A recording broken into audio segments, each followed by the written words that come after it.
you're literally holding the biggest purse in drag racing history for door slammers. It's kind of like a dream, kind of like you're living in a dream. We've been fast and we've won races, but you win that race, when you pull in the staging lane, we want his ass. He puts a big bullseye on you. Going into the World Series, you go out there and you win the race. You're living a fantasy land because that race puts you on the Mount Rushmore of Pro Modified you're there. They can't take it away from you, so it's huge.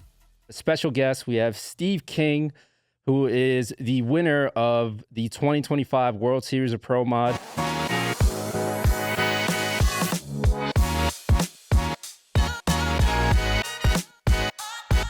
What's up, guys? Welcome to the Eat, Sleep, Race podcast. Today we have a special guest. We have Steve King, who is the winner of the 2025 World Series of Pro Mod. My co-host today is Brian ESR. Steve, welcome to the Eat, Sleep, Race podcast. Man, thanks for having us up here. We've been doing a few of these, and this is a pretty big one, so we're happy to be here. Well, thank you for coming from Virginia, because we're recording in New Jersey right now. You just drove how many hours to come on the podcast? 5-hour trip. Appreciate that. Yeah, man, we try to help, and it helps us too. So that's awesome. Let's get right into it. Let's get the viewers acquainted with you. For people that don't know who you are, I just said you're a drag racer. You won World Series of Pro Mod, but let's go all the way back.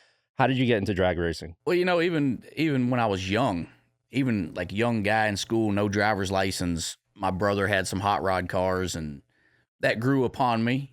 And as you go along, you get your driver's license, and I ended up with I think my first real car was like a Mustang, like a 71 Mustang, and you work on it a little bit and you move on. I finally figured out I wasn't a Ford guy, so I got me a Camaro, a 67 Camaro with a 3-speed and a 6-cylinder in it.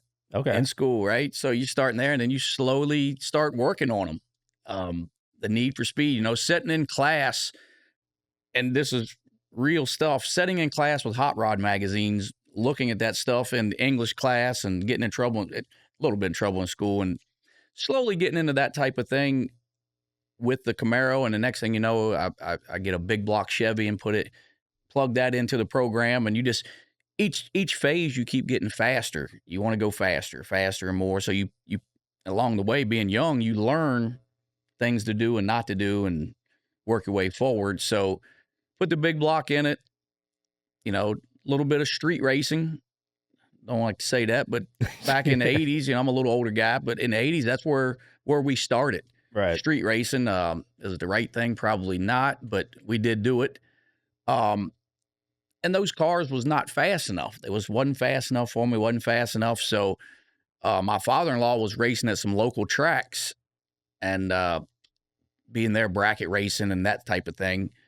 So I traded that car in and got a Super Camaro, like a 89 IROC type deal. That it ran fairly fast, 550s in the 8th.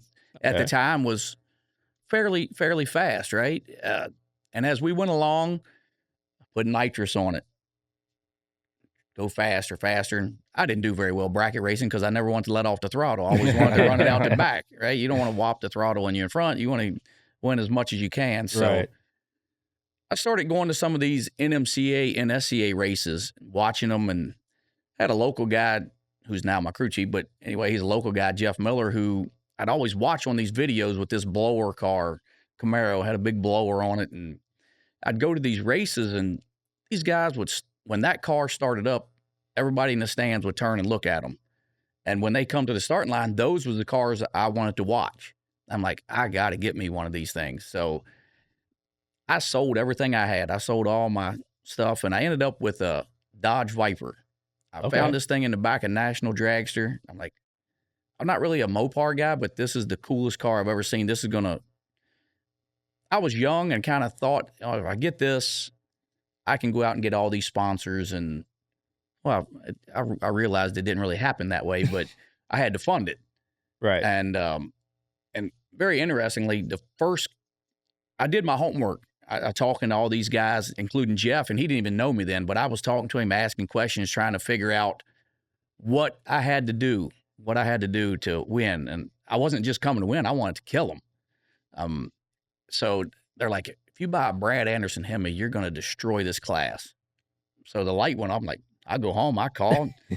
First person answers the phone at BAE is Brad Anderson, which never talked to the man since. But the very first phone call to Brad Anderson, he answered. And I told him what I want to do. He said, "Oh, you buy one of these engines, you'll go out there and destroy the class." Like, all right, send me the price list. And from there, I get it all. And I'm a young guy. I'm not a gearhead. I'm used to big block Chevy stuff, and all this nice billet aluminum stuff shows up in all these boxes, and it's pretty. And I got this Dodge Viper sitting there, and to be honest with you, I don't have a clue. I don't have a clue what I'm doing. I'm like, I'm putting this thing together. So I got the car at a local chassis shop, and he knew I didn't know what I was doing. I'm pulling cylinder heads out, putting them together, trying to put them together. Let's put it per se. And he calls Jeff Miller, and Jeff comes up, and he doesn't know me. He just comes in. He just thought I was a guy that didn't have a lot of stuff, and he just wanted to see what was going on. And he had just gotten out of racing, and he shows up. He walks up. I just got this little 26-foot trailer with all this Brad Anderson Hemi stuff in it. He opens up the boxes, and his eyes get like big. He's like, "What are you going to do with all that?" I said, "I don't know. I'm going to Orlando World Street National. I'm kicking everybody's ass. That's what I bought it for." And, he came on board and helped. And I didn't know you had to have a license. I'm like, he said, "You ever driven one of these cars before?" I'm like, "Nope." "I drove a Super Comp car." He said, "Well, that ain't a Super Comp car." So I was getting in over my head. I was. And Jeff stepped in, and he drove the first season. So just saying that, I wasn't expecting that. That's not how I thought it would turn out. But he drove, and he was learning to become a crew chief.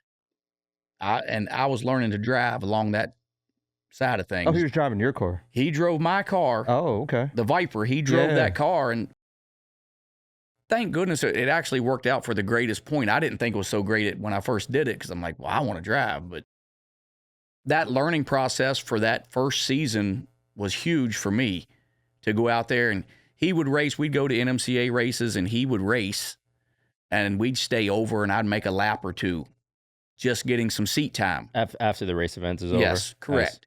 Nice. And he worked with me, because driving a Super Comp bracket style car compared to you getting one of these supercharged animals there's no comparison. I mean, you move the throttle blades 1/8 of an inch, and these blower motors just go crazy. Yeah. And I think we ran 640s back then, 630s in the quarter, which in today's standards seems like that's slow and bracket, but then it was really, really fast. So we ran a few seasons. I took over the driving duties, and I wasn't a great driver. I wasn't. And I worked my way through it, because you have to learn. I don't think you can just set your butt in one of these cars and just come out and you're a badass. I don't think you can. I think it takes some laps. What does it take to drive a pro mod? Like, what are some of the skills? Like, what did you learn over those years that he was racing your car that helped you become a better driver? Well, just watching what it took, number one, to run the car, the amount of work behind the scenes, compared to bracket racing, where we didn't take the car out the trailer usually too much unless we was racing. But number two, driving the car, the G-forces, and I never forget this, and Jeff still makes fun of me today. The first time I let the clutch out, and I drove it down through there and got through first low gear, I get it out to the top of the gear, and back then we ran clutches, and when the clutch arms come in and grabbed hold of the motor and really started accelerating, I let off the throttle, and we come back around the pit, and Jeff said, "What happened?" He's like, "Why'd you let off? The car's straight. It was going down the track." I said, all I could think of was Star Trek on TV when the warp speed kicks in and everything, because your mind can't keep up with what's going on the racetrack. Right. So I think that's a big part of driving the car. You have to keep up with the car. You get some new guys in the car, and the crew chiefs will say, "Hey, you're behind the car." That's because the car is at 200 feet and your mind's still at 100. And I think that's a big, big thing for drivers as they get in there. They think they have to go to the finish line the first go around or second go around. I think you have to get accustomed to the G-forces, the things, everything going on. I mean, now we drive and we can not that we do, but you can see stuff going on, because you get accustomed to it. Right. Of how fast and what's going on around you. So that's a big thing and as well, you're feeling what's going on in the car. I call it setting your butt in the seat, and you're driving it, but you're feeling what's going on, whether the tires spinning, you got too much wheel speed, or if you have tire shaking, it shakes the crap out of you. It just, these cars are so meticulous of, you miss one wrong thing, they're not going down the racetrack.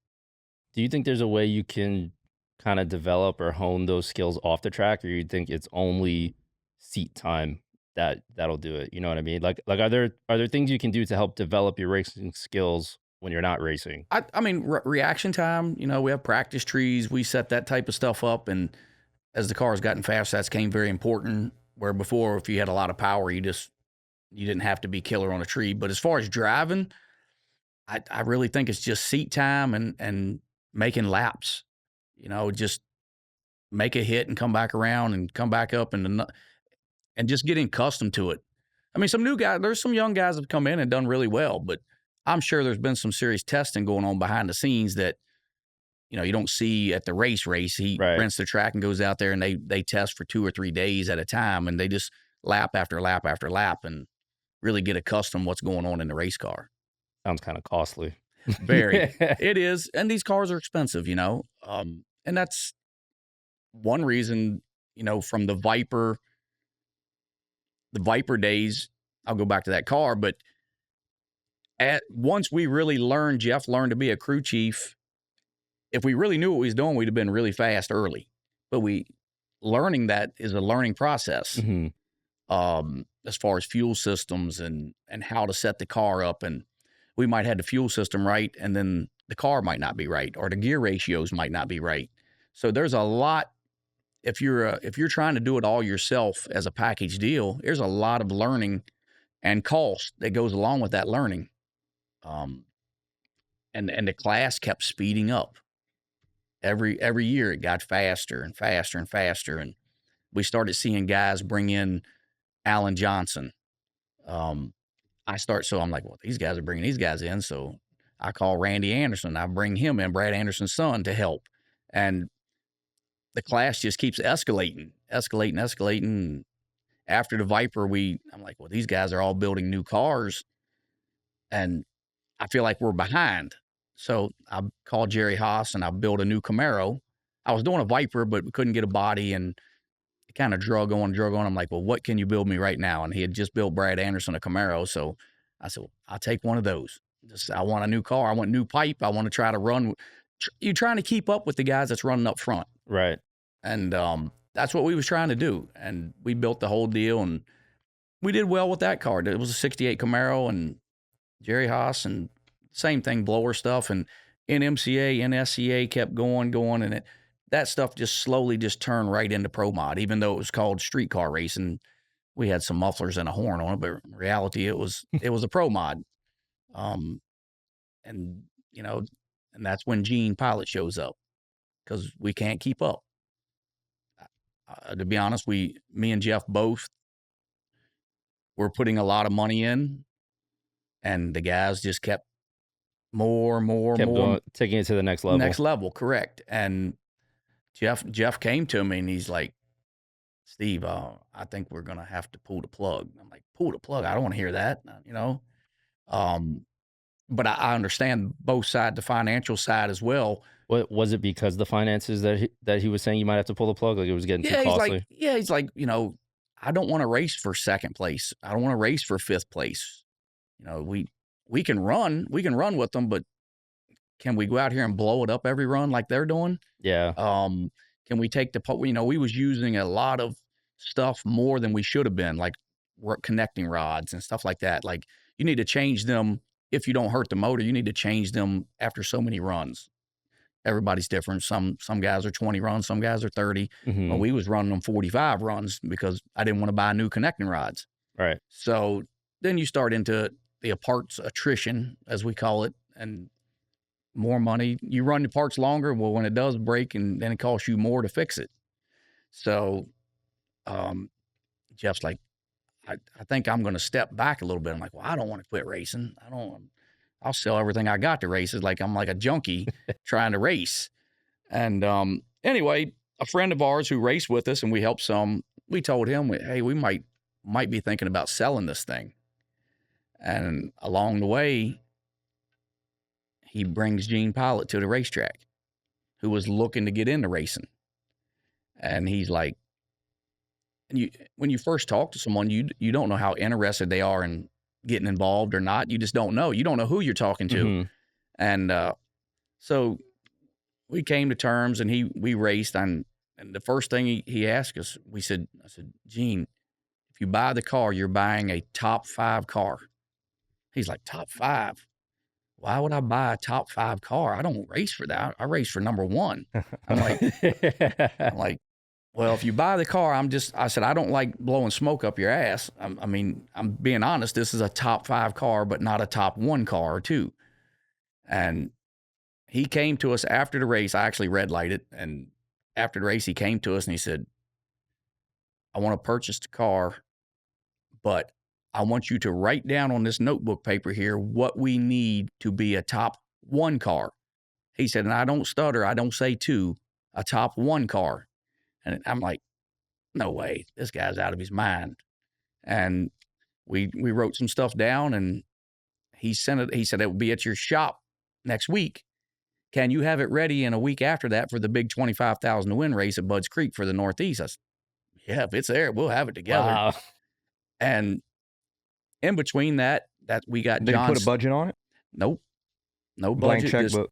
He wants to win. And it's not about the money. It's just about, hey, I want to win. And in the process of that, Gene had been involved with John Salemi's guys for a while on another project. Mhm. And he's like, don't tell John that I bought this car. He said, just call him and fly him in and get him to. So we call him and we purchase the stuff from John that we need and say, John, we need some help. And we go to that race and we win 25,000, win the race. And it's like, Gene just, you done hit him. And he's like, oh man, that was easy. Right. And that's what and we win a couple more races and we come out the following year. They had changed the rules some in the Northeast. You were driving. I was driving. Before I get in, I'll get into a little something here that's actually funny as hell. Gene bought the car with the intentions to drive. So we won that race. Like you bought the Viper. Yes, correct. And I won the race and he stayed over on Sunday to drive. And we had some fumes in the car all year. I'd been driving with these fumes and I didn't have fresh air then, and I just held my breath sometimes and made it work. Gene drove the car one rip. He goes on the 2-step, and I think he was nervous, and he lets off the button and lets off the throttle, and then he hits the throttle. And anyway, the fumes get him. He stops on the racetrack, and he crawls out, and my son gets in the car, and Gene's like, or my son asked, he said, what's wrong, Gene? The fumes got me. He said, I think you're a sissy. He said, my dad's been driving it like that all year. You need to drive it. So Gene comes back to starting line. He said, I made up my mind. You drive the car. You're a crazy son of a bitch. You drive it. And he said, I'm going to be an owner. And that's how Gene Pilot got involved with us. What year was that? That was 2017. Okay. So that was actually going to be one of my questions, because you kept saying he bought the car, but it was like part of the racing program. So Yes. I was trying to figure out how that worked exactly. So he wound up becoming owner. Yep. And you were racing his car. Yep. We was racing his car. And originally he had planned on driving, like I said. And then that one run did him in. And he's like, I'm done with that. That's not getting behind that bomb. And, the next year they changed a bunch of rules. And I'm like, Gene, man, this new blower they're letting in, I don't think we can run with them. They make so much power. We don't have one. He said, I got 2 of them new in the box at the house. I'm like, what? I don't know he came ready to play. Yeah, he said, I had them for the other project. I just didn't tell nobody. Why do you think Gene chose Pro Mod versus any other class? Just the excitement. So going a little backwards here, when you had your original car and then you got the Viper, was your career always in automotive, or what were you doing to support your racing habit? No, we actually do construction work, site development, infrastructure type work, build a few houses.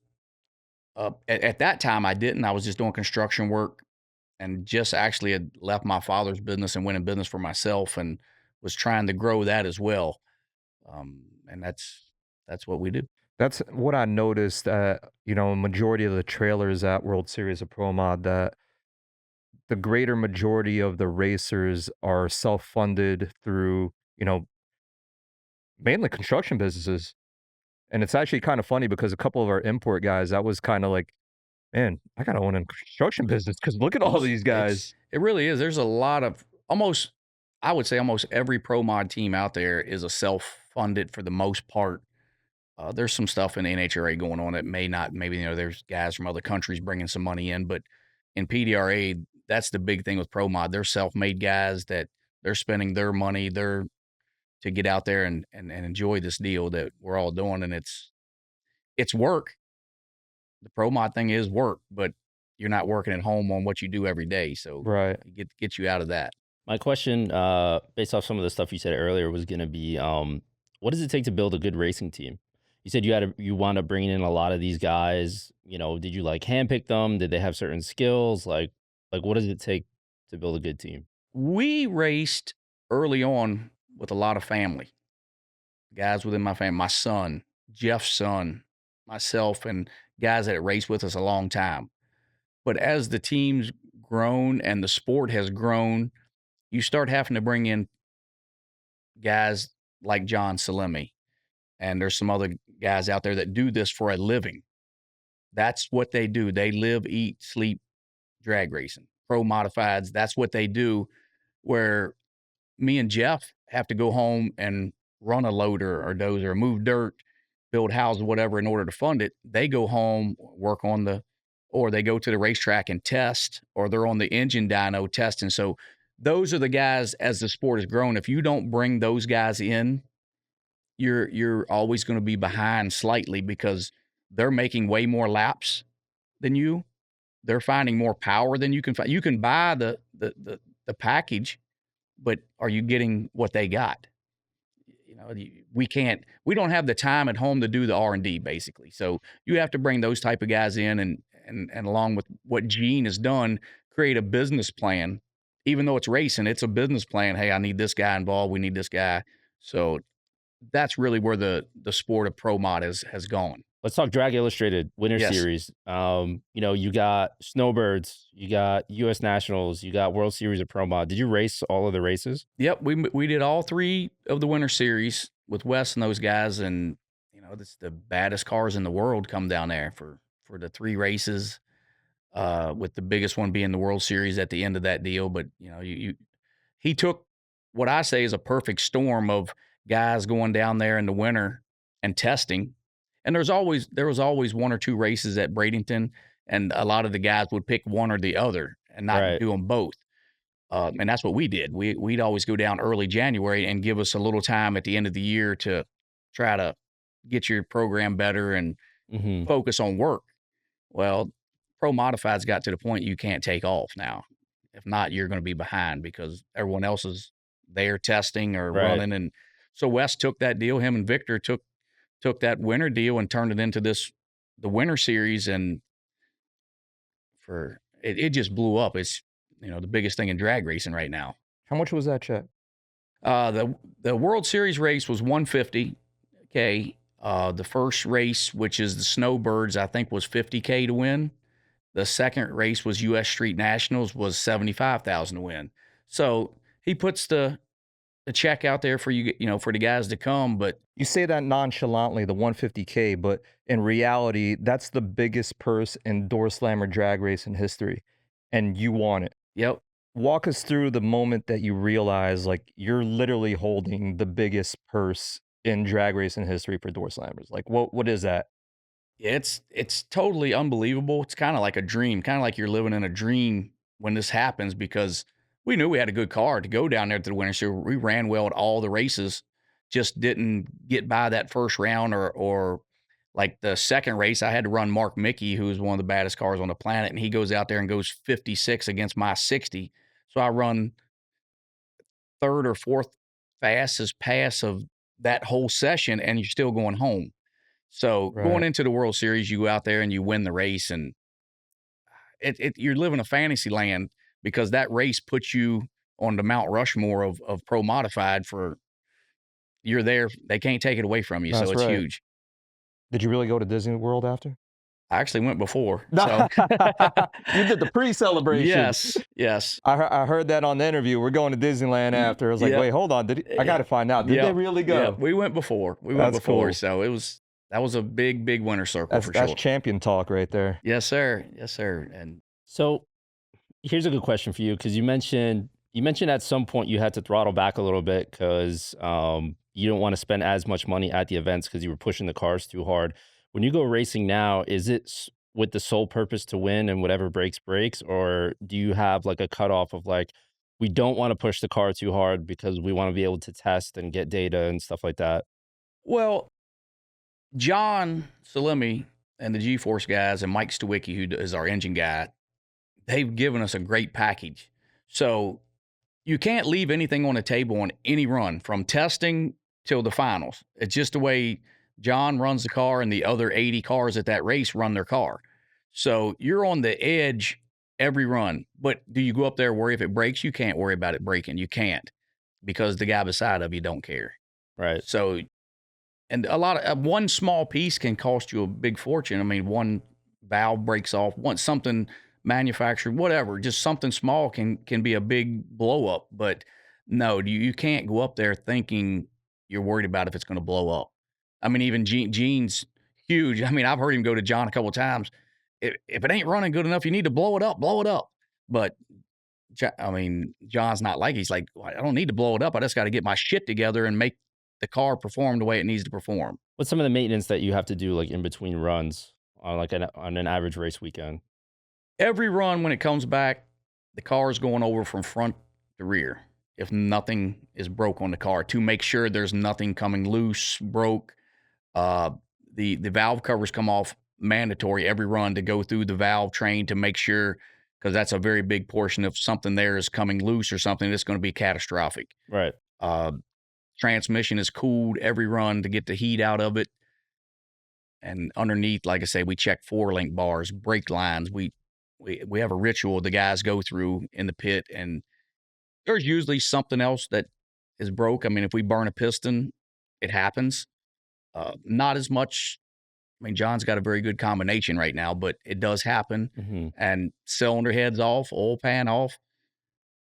Track conditions play a big role in what we do between rounds. So if the track conditions change, we may have to go in and change gear ratios in the transmission. We may have to pull the drive unit and put a different torque converter in it. It's that in depth, just if the temperature changes? Yep, just small changes, and there's a lot of weight changing from front to rear on these cars. They have them balanced very, very specifically for conditions. So, I mean, we might be in the staging lanes and, John may come up, hey, pull 5 or 10 off the front and put in the trunk, or take 10 out the trunk. And we're up there like 4 pair back from running, and the guys I'm strapped in the car and they're jerking the front end off the car, moving weight around, because that 5 pounds can make a difference of the car going down the track or not. Right. Are you adjusting the car and like the weight based on the track condition or who you're running against? Track conditions. You don't care who's next to you. Don't care. John's going to try to make that car perform as best possible run every run by what lane and what track conditions. If there's someone over there, which World Series, there's somebody over there every run, you're not getting any, everybody's at their highest level, but that 5 pounds on every run makes a difference, depending on if the sun's out, the cloud cover, nighttime sessions, all different track temperatures. There's a lot of different things that come into that, of how well the car is balanced according to the amount of traction on the racetrack or the amount of air. Like if the air is better, we're going to make more power. So all that plays into effect. So bringing into the combination that you run, your Camaro, you're running blower turbo nitrous, and that's one of the 4 power adders allowed in Pro Mod. Mm-hmm. Can you describe the strengths and the quirks of your setup and why you think it was the right setup to take the win at World Series of Pro Mod? Well, the screw blower, I call it the devil, because every place that thing goes, it sets records, and a lot of classes it's banned. They don't like it, but in Pro Modified, the screw blower is kind of taken over. The Pro Chargers are fast. The nitrous guys, they always say they're behind a little bit, but they always seem to run pretty good. The top couple guys do. They may be a tick or two behind against the blower stuff now. It's like the blower stuff has advanced more than the nitrous stuff has advanced in the last few years. But personal preference, the screw blower is what we run. We would never change. If the rules got to the point that we had to change, I think Gene would quit. He just like, we're not, you know, we struggled a little bit early on at one point in the PDRA, and we're like, and those Pro Charge guys are hauling ass. Should we switch? And Gene's like, absolutely not. We're not changing shit. And and John and them bring a good package. They get the package together, and they're out there, with their cars very the same as ours. Uh, Melanie Slimmy and us, both cars are identical G-Force race cars.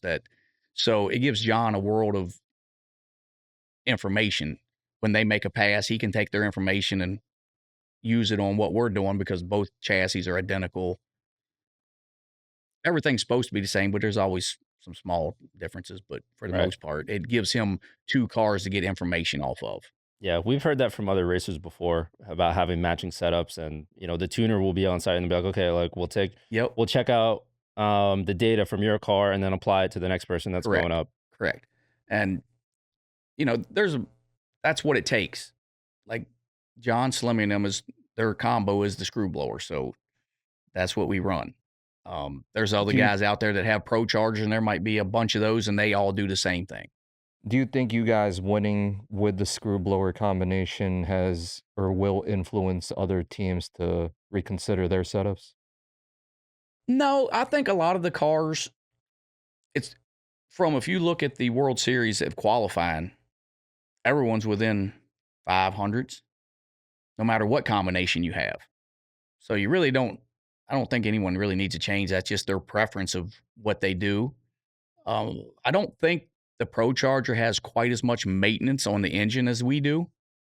From what I see, I'm not involved in it. So seeing what I see, those guys, you got Jason Harris and those guys. Sometimes I go over there drinking sweet tea and we got the cylinder head off the damn thing. But, maybe they got their shit together more than we do. But I'm just using that as a point of reference that they would never change to a screw blower, and the screw blower guys most likely won't change to the Pro Charger side. So you mentioned the other competitors. At World Series of Pro Mod, all the competitors are invite only. Yes. Over 80 cars competing in the field, which is a testament to say, because you mentioned it before, every car is within a very minimal gap of each other, that it is the baddest of the bad competing at that event. Where does that land for you, even before the event? Does that have any effect on you versus you going to NHRA or PDRA event? Is the mindset different? Are you nervous? I mean, it makes you, it's not a nervousness, but every run, has to count. From Tuesday, World Series, we start testing on Tuesday. And if you miss a run, you're behind because the other cars are making that run. So you lost that information. And that could be the information you need come Saturday to win the race. It does.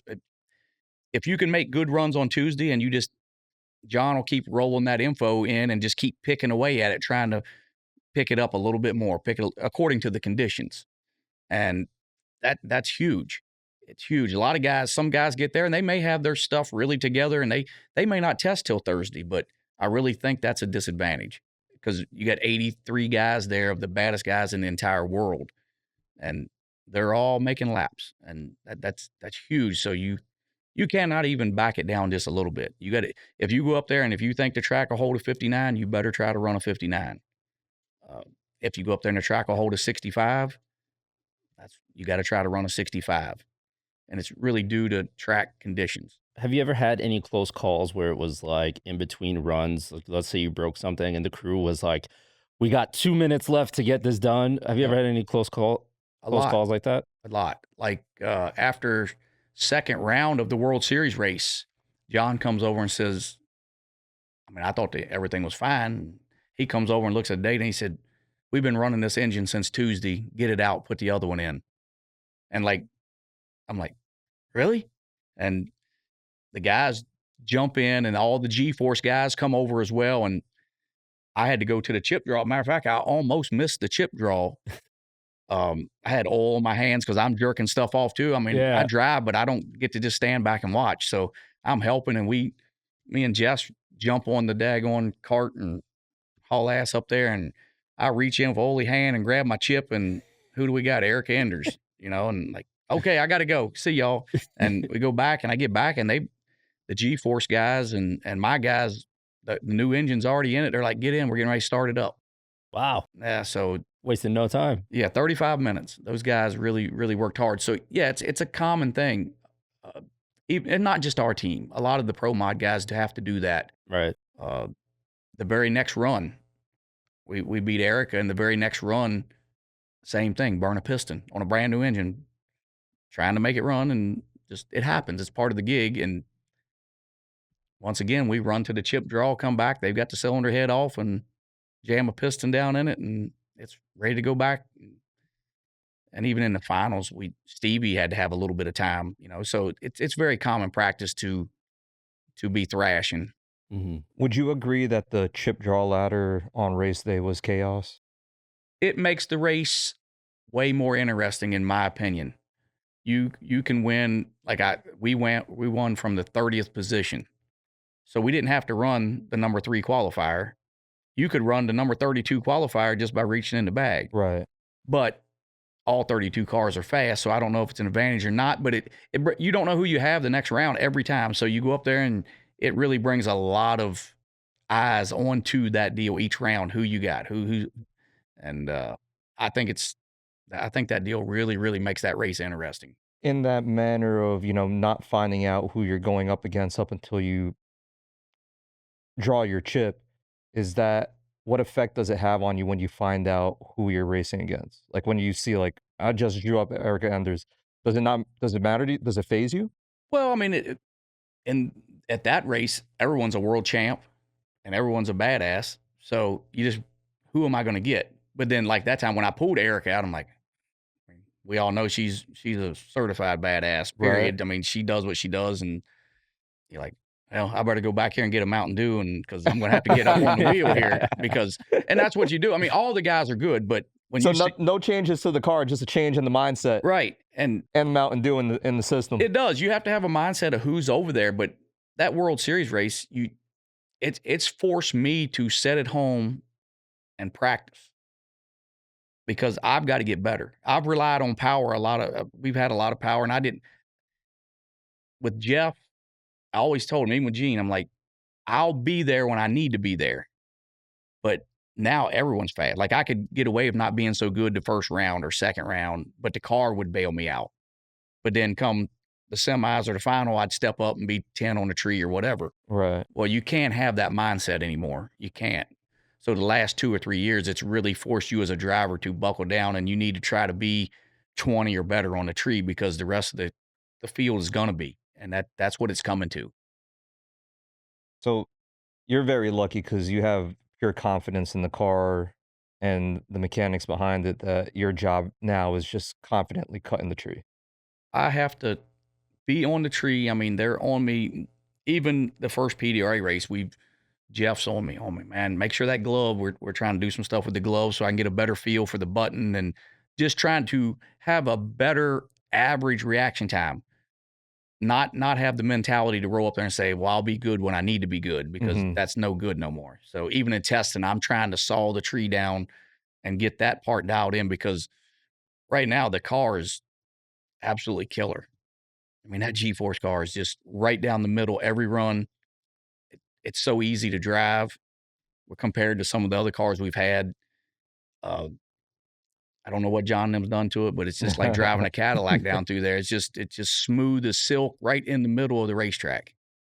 So the Star Wars fear is no longer a thing. No, I'm good on that. I can kind of look over and see people in the stands now, because your mind catches up to the racetrack. That's great. In those few seconds, you're just like, I know that guy. You really do. You'd be surprised. They asked me, I mean, when you're talking, they said, what happened? I'm like, well, it went out there and felt like the wheel speed was slow, and then the power come in, it picks the front end up, and every run I'd tell them, like, Well, Stevie was in front of me at the 60 foot because I can see him because the wheels are in there. What else are you going to do? Just, you know what I mean? Wheels are up and the car runs so good in the middle. I'm already peeking over. Like a lot of the guys, I know they do. You come off the button, you're already peeking to see if, because you can tell in the first 60 foot if they treed you or not. Right. So you're already like, oh man, he's out in front of me. And that's what I said in the finals. I mean, I probably said a few other things about that, about 60 foot, but I'm like, come on, baby, bail me out. And so, yeah,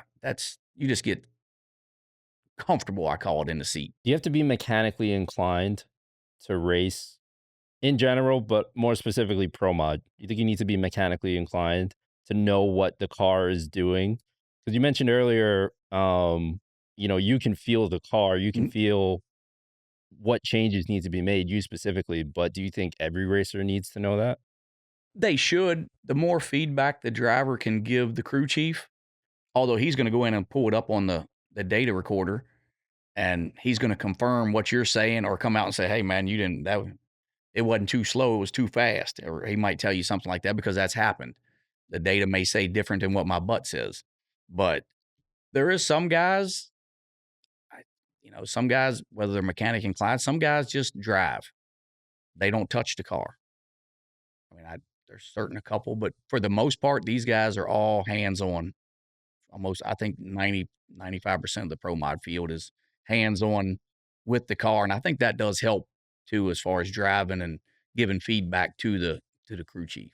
What was your quickest ET and speed of that weekend? We went 62.6, 362.6 at 207, I believe it was. And I think that only qualified as 30th. Unbelievable. The World Series deal, or that whole Winter Series with 5 qualifiers, it's turned into you can run really well. Like that 362 in that session during the daytime was probably a top 10 run, but we end up 30th on the qualifying sheet because everyone's flying. Thursday night, Friday night at night sessions, the cars pick up, and we had a couple little gremlins. We broke a little thing in the transmission that double shifted once, and so we went out and go 63 or something in a night session when we should have went 60 or 61. So you go to that big race with that many cars, it comes down to you better run good in those night sessions if you want to qualify up in the field. I mean, we was really, really worried going into that last qualifier. We kept hearing the numbers. They was going faster and faster, and we was farther back in the field because we ran good in the 4th qualifier, but we kept seeing we was falling down the ladder. So, yeah. Only 32 are making it out of Yeah, only 32. And like, what are we going to do? And you're going to go up here and have to put it all on the line here on this run. And thank goodness we didn't, because it double shifted on us again in that 5th qualifier. So, and it went 62, whatever, 7 or 8. But same way, it didn't pick up like we wanted it to. Right. So, yeah, it's nerve-wracking with that many cars. And how does that number stack up to your best ET period? I mean, we've been 58. Okay. We've been 58 with a little different transmission setup, and we've been 59 with this setup. So according to the rules, the setups are all very, very similar in ETs. It's just a matter of conditions and you making the right knob turn on the race car from front to rear to make it do that. How has racing changed over your time racing? How has it developed? Things like faster cars, better tech. Obviously, the cars are all getting faster every year, but that's technology. And from when I first started racing to now, we used to have clutches, not as many electronics. The electronic side is the biggest thing I think that's really came into Pro Modified with Fuel Tech and some of these other companies that's came in, and they've just made the sport rise because they can control so much stuff on the race car. So, that is the biggest thing that I think has changed the sport, that and automatic transmissions. When I first started racing, if you had a blower car or a nitrous car, you had to run a clutch. Mm-hmm. And technology just gotten so good with what they're doing in these torque conversion stuff that I don't think there's a clutch car in the whole field. So if you don't have an automatic, and then like I say, the electronics, that's the biggest thing. And the amount of budget it takes to run these cars is probably the biggest thing out of all of it. How much do you think it costs, like, per race week, like a full race week for the program? I mean, that's that's a difficult side of things. Depending on how many things you're breaking. Correct. I mean, depends on. I mean, it could be a very, very expensive weekend if you break a connecting Give us rod. the high and the low then. Right. I mean, it could be a very $50,000 weekend, maybe more. Is that that on the inclu- high end or the low Yeah, that's end? probably that's on the high end. Including staff. Yeah, staff and everything, 50 to 60,000. Say if you have a very bad weekend, but on the low end, you still fuel like going to Bradenton and stuff. We have $4,000 in diesel fuel Mm-hmm. just getting there and getting back, and then you still got the guys. You got to get in. You got to food, drinks. I mean, we haven't even got into the race car yet. Right, right. So yeah, every run costs money. We put X amount of runs on every single thing on the race card, like the tires. You get 30 runs, just say 25. Everybody's different. Some guys do Mhm. less, some guys do more. Connecting rods, you get 20 runs. And if they don't break or you don't tear the stuff up, you better get them out the motor because you're going to have a problem. Yeah. Just everything, every single part in that race car has a lifespan, and they've narrowed it down and they keep track of it. We have data in the trailer with every single part on that race car, how many runs is on it. And when it gets to that number, it's time. Time to spend some money. Time to change it out. Yep. And I think that's the biggest thing with the sport is that side of things, where early on, we probably didn't quite do that as much. You mentioned the diesel fuel just to go to and from. For the winter series, what was some of the preparation that was involved? Were you bringing the car back to Virginia, Right. or like what was that situation like? We're very, very fortunate. G-Force and Mike Stewicki, those guys up there, and the whole G-Force staff, the car goes back to New York with those guys back to their shop.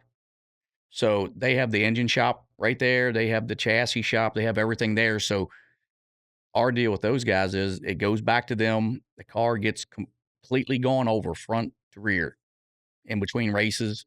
The engine gets gone through, converter, transmission. So when that car gets back to the shop, there's 2 or 3 guys up there on it every day.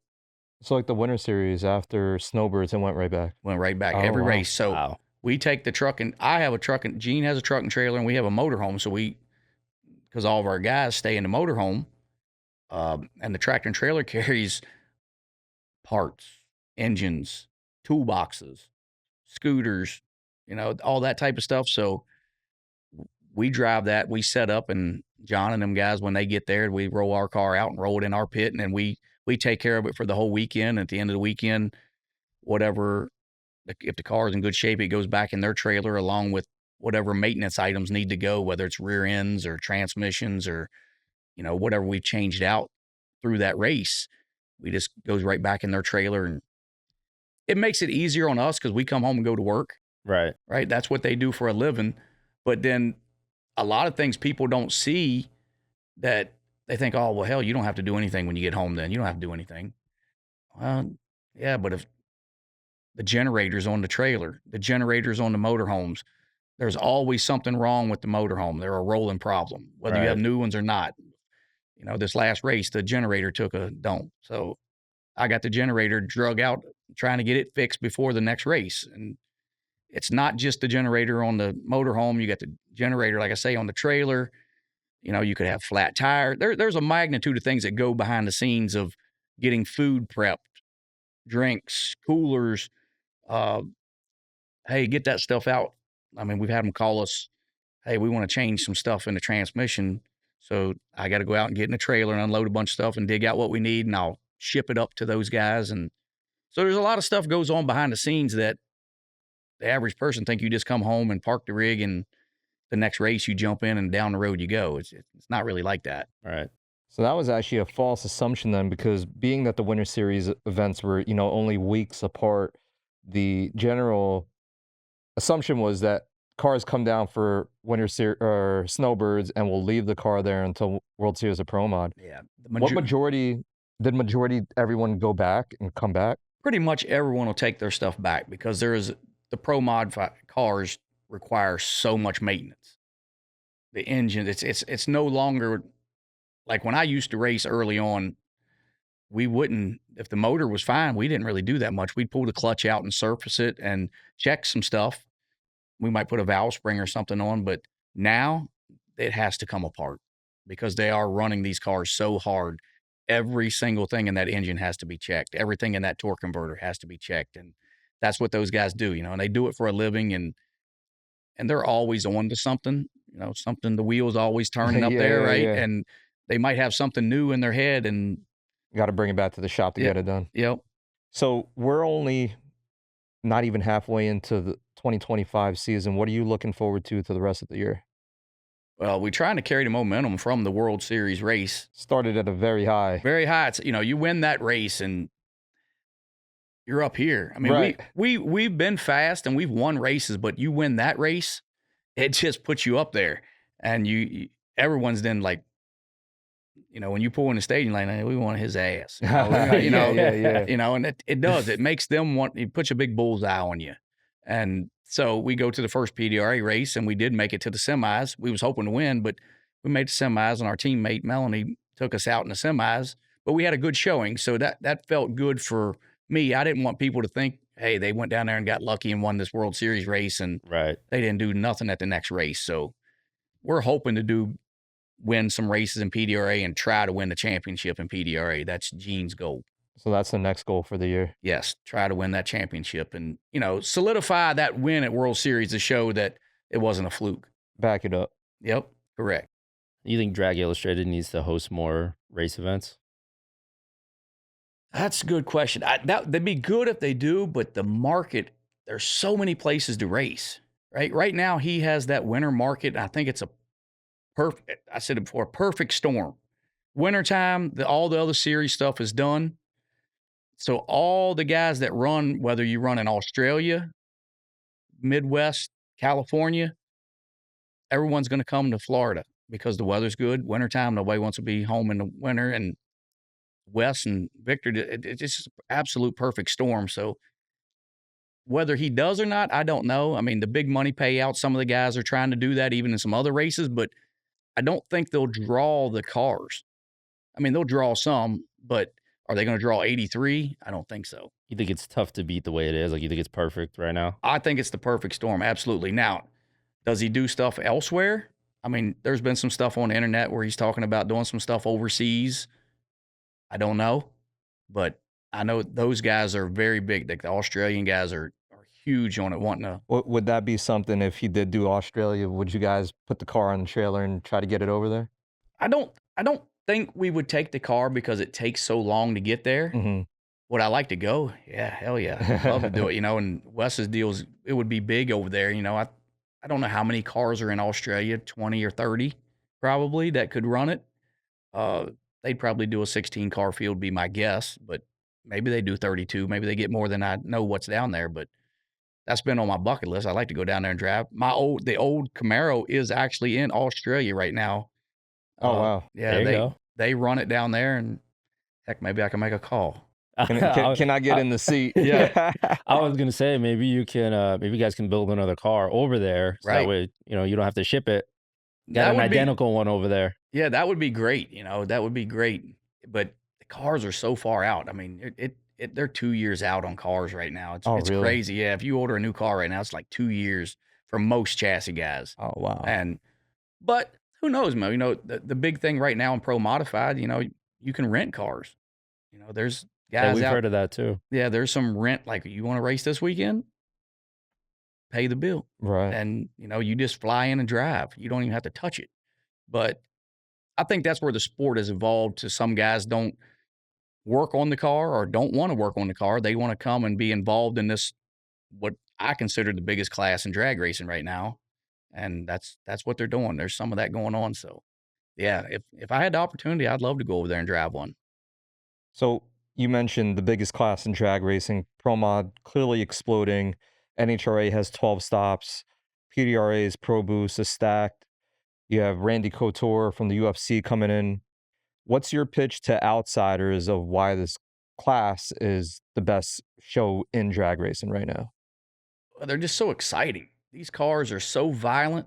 I mean, right now we have a very good car that's going down the track, making it look, I say easy because it's been easy, but you don't know what you're getting every time. I mean, if you go up there and watch 32 pairs of these cars go down the track. Every pair is just unbelievable to watch because you don't Within know. tenths of seconds of each other. They're just so close, and they go out there and shake. They're sideways. The front end's in the air.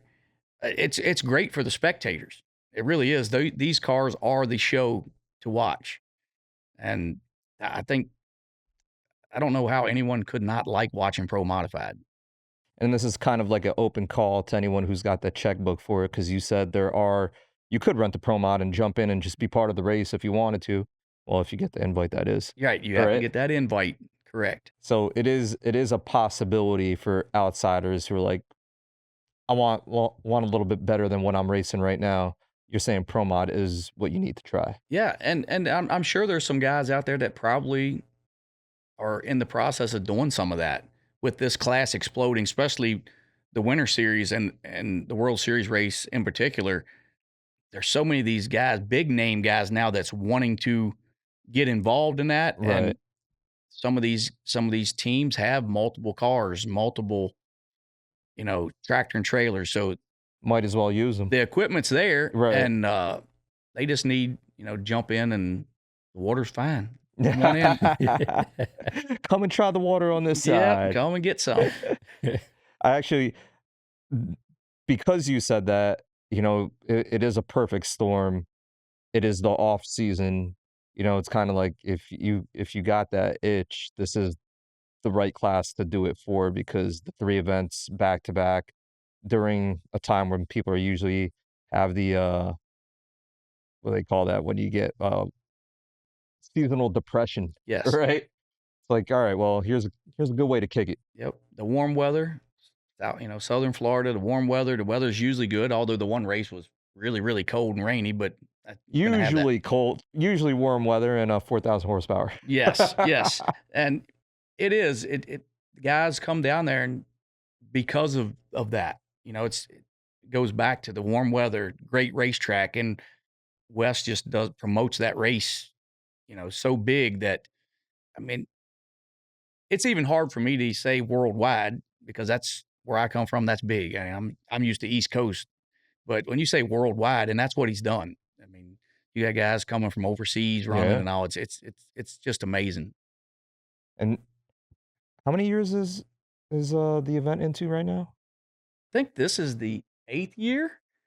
He's had like 8 winners. He had it started out in Denver, In Denver, right? and then I guess he moved it to Florida, the weather, and hmm I think Southern Florida is the perfect deal, That was because the right way to do it. yeah. So he moved it down there, and then when it went there, it just exploded. Right.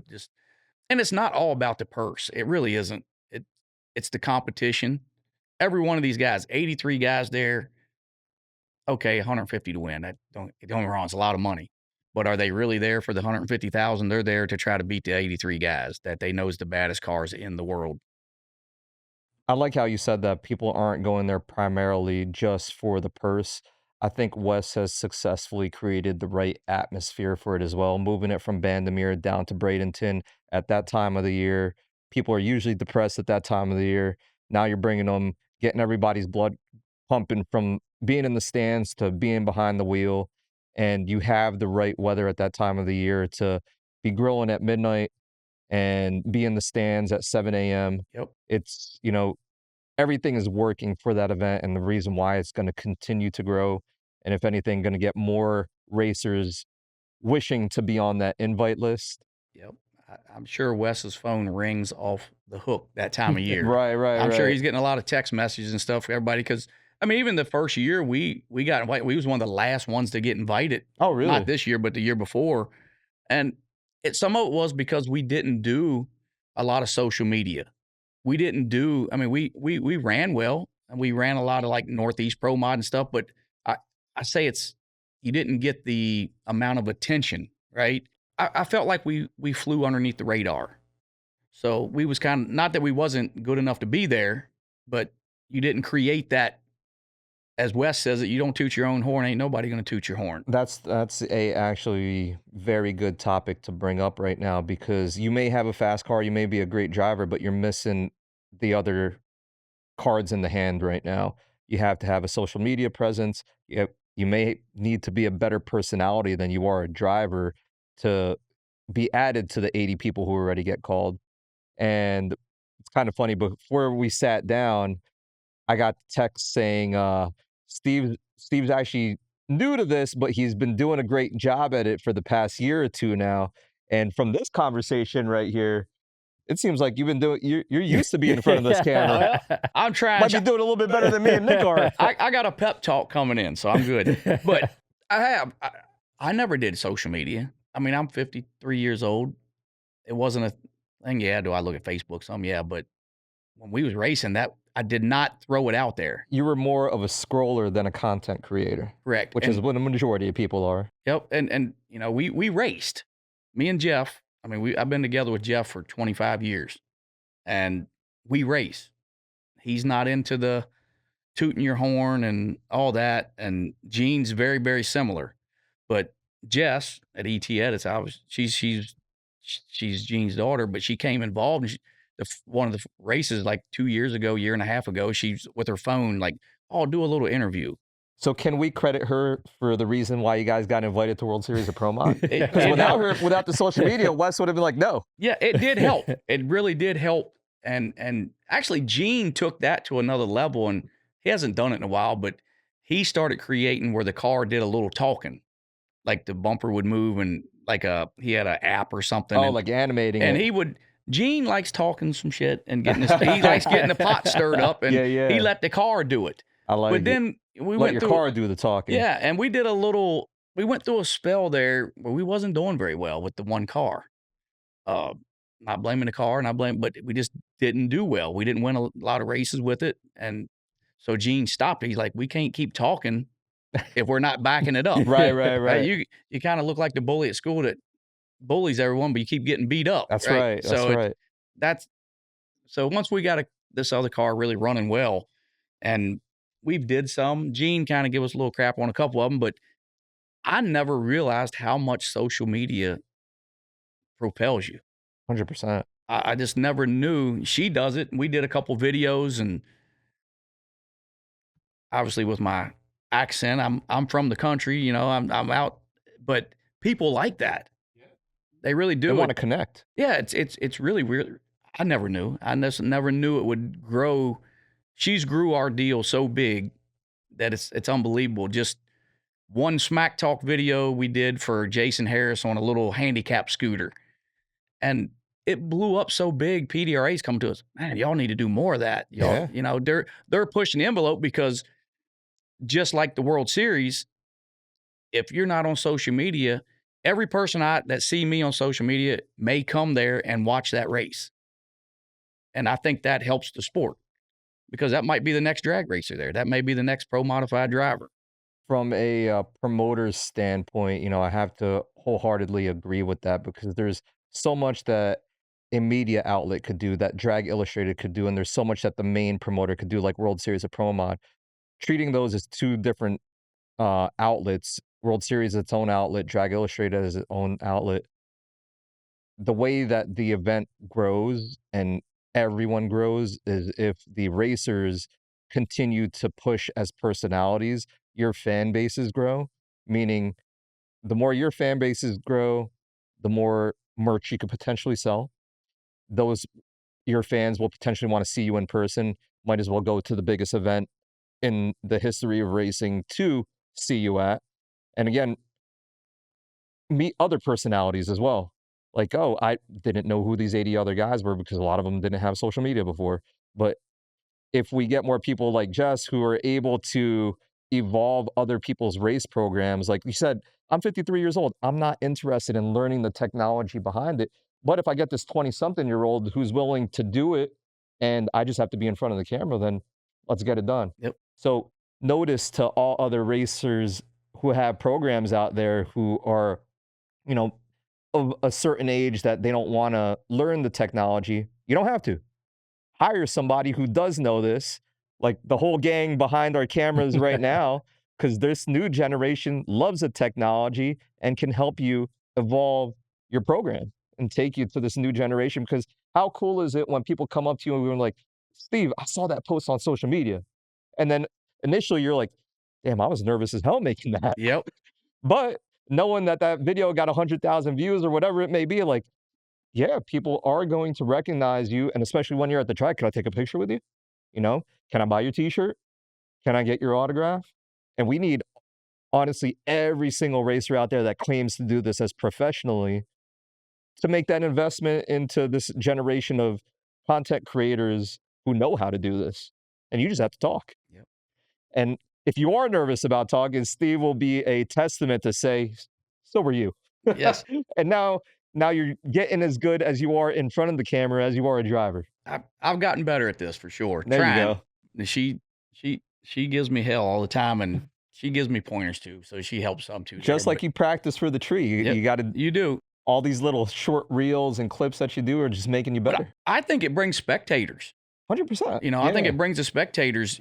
Everybody wants the hero and the villain, Yeah. and you got to play one or the other Someone's parts. someone's got to and- do the job. And you know, even So are you the hero or are you the villain? I think I was the villain. Someone when we did the one video, and He's like, "I kind of liked it." yeah, it was Gene. Gene wants to. I mean, he wants to. I mean, his videos with the car talking are pretty crude, and some people didn't like it, but it's funny, but it's crude. Yeah. And our videos wasn't that bad. We kind of kept them PG-13, but I mean, Jason Harris, we did that one video, and it's funny. He sends me a message. He says, "Hey man, I got people calling me saying, who's this guy talking shit? You want me to beat him up or what?" I'm like, Yeah. and it's not in bad blood, but I think it creates that controversy, and social media, it just goes everywhere. Yeah. I just didn't realize how far it reached, you know, out into the people from Puerto Rico, everywhere come up, "Man, we love your videos. We love your videos." So it tells you it's doing what, I don't like telling this, but she's doing a great job. Doing a good job. right, and- there you go. I just never knew, Yeah. because it's not what I do, and we race, but when you go to World Series now, almost half the drivers have somebody following around with a camera now, or doing interviews for them. Yeah. So We need to get the 100% of the racers committed Yep. to that. So if you're if you're on the half that are not in front of social media right now, you need to make that investment. Find yourself a good content creator to get on your team. Add them to the budget. Yep. Yep. And the old school guys don't. I just They want to don't- race. They don't get it. I mean, even like my crew chief Jeff. I mean, he's came on board more when first I said, "Man, that's bull. All that stuff's bull. You don't need to be. You ain't got time for that." But he sees what it does now, and I think it does Right. move a lot of merchandise, and it puts your face out there, Yeah. or the team, And whatever. potentially could get you more sponsors. Yes, correct. So it's big. With that being said, you better shout out all your social media right now for everyone who isn't following you yet. What are your social pages? Pilot Racing on Facebook, and we're not on any of the other ones, are we? Are you on the other ones? She's on all the other ones. I don't even know. I don't even do it. I just look Jess at. is gonna feed you from behind the camera Yeah. right now. Yeah. Let him know what the What are the social media socials? is. We're on both of those, but What are the pages? What's Is the it the pages? same handle? Oh, just Pilot Racing on all of them then. Okay, so There you it's go. Pilot Racing on all of them. TikTok? Yeah. Pilot Racing, all one word. Yep. She's grown it. She's grown that deal a lot. So we need you to talk more shit on those pages, basically. We do some. People love. We did one little video with Halsey with a little. Wasn't even 20 seconds, was it? 30 seconds. We did one where I was actually at this little stream and act like I was fishing, and his nickname's Daddy Shark. And we was fishing, and people thought I just come home from racing and just was. I said, "Man, we're here enjoying ourselves today." And I said, "Oh, I think I got a fish." And she probably got that video, and I reel up, and I got this little baby shark on the end of the pole, and I pulled up. I said, "Oh, who's his daddy?" And we cut it off and put the little glasses and the little cigar sticking out of my mouth on the video. That's So, funny. and it got a lot of views. So just little stuff like that you do. Keep it up. Yeah, you got to keep doing stuff like that. You create that controversy, and just that's my biggest thing with social media. I think controversy sells. It does. Yeah. We'll be seeing Jim Halsey next weekend. We have our own event that we're doing there, Fast Life Fest, no prep event. So very familiar with Cecil County Dragway. Yep. So we've got quite a week's worth of work ahead of us. And I mean, on that note, we appreciate you coming. Like you said, you drove 5 hours to be on this podcast Yep. with us. And it shows your commitment to your racing program and your awareness to what, this interview and social media does for the race program. And I think it's a big flare up in the sky for other people who had that previous belief of I just want to race. Like, cool. But Steve's a testament here of him saying, like, I used to think like that, but it's really not the case anymore. I did. I probably wouldn't have did this 2 or 3 years ago. Right. Would have gave that hard no. Yeah. 5 hours driving. I ain't coming to up there. talk So in front of a camera. yep. And I'm glad I did, because I'm glad you guys do it, because it puts I get the mean mug. I got this is what gets showed all the time, but it takes my whole squad to do it. And I'm big on making sure that that's put out there, because Giving everybody their flowers for their hard work. yeah, I mean it is. It takes us all, and I can talk crap at night and give the other drivers crap, but at the end of the day, if we do good, I'm just the lucky guy that got to drive it. It took all those other guys to do it. That's right. So I mean, that's things that people on the camera don't see, how much it takes 4, 5, 6 guys to do, and how much time and effort they put in and give up at home too to go do it. How many more times are you going to be behind the wheel this year? Probably 8, 9 times. We got the whole PDRA season, and then we'll run Jimmy's deal at Yellow Bullet. September. Yep, and then he's got a invitational deal that we won last year that we'll go back to. October, right? Yep. Yep. So we'll run those, and then we'll go right into the Winter Series again to try to. Year's going to fly by. Oh, it's going to go quick, because it's so much work. And now it's nonstop, right? Before there was a break, and now Yep. with the Winter Series, there's no break. Nonstop, and we're busy at work. So, as soon as you get home, we go right straight to the job site, and we work. And at night, we do whatever, the motorhomes, whatever.